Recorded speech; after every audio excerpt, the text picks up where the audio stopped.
In many countries, especially authoritarian states, transitional or post-conflict countries, the police is mistrusted by the people. And instead of providing security and protecting citizens, they create more fear and mistrust. Sometimes different armed actors are also present in the communities alongside the police, creating more fear.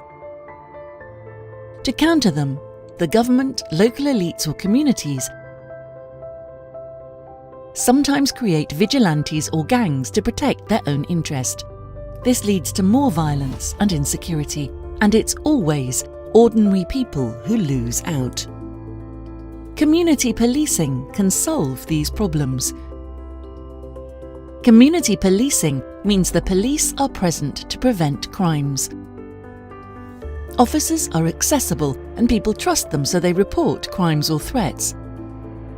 It can consist of direct engagement to avoid escalation of problems, consulting with people to identify threats to their safety and well-being, and joint problem-solving with communities, and partnerships with local organisations to tackle new threats and provide services for victims of crimes, including survivors of domestic violence or burglaries or violent extremism. Why is a gender lens relevant? Because women, men, girls and boys may have different security needs because they face different threats. But too often the threats women face are ignored or made worse when the police get involved. To be effective, the police needs to understand and be trained to address these experiences. Women, men, girls and boys also have different information about insecure areas. If consulted, they can help reduce risks and prevent crimes. But in many cultures, policing is dominated by men, often from one sector of society. Many parts of the population may feel afraid and alienated, and this prevents them, especially women, from talking to the police.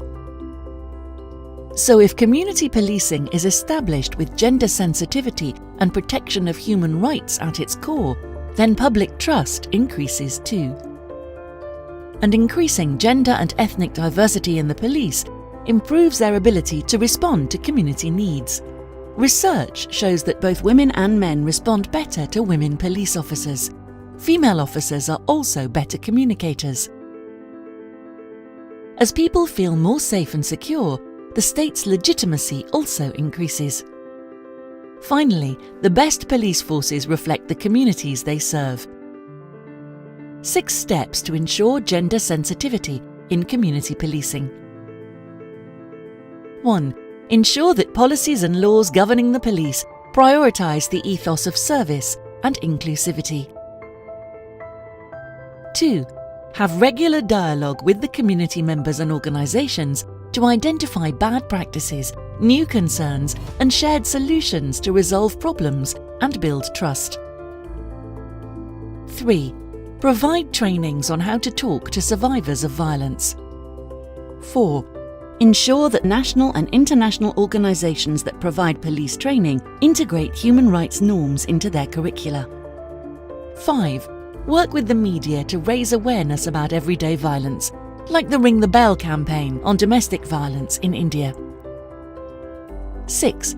And ensure funding and support from the highest level so that community policing efforts are not relying on volunteers.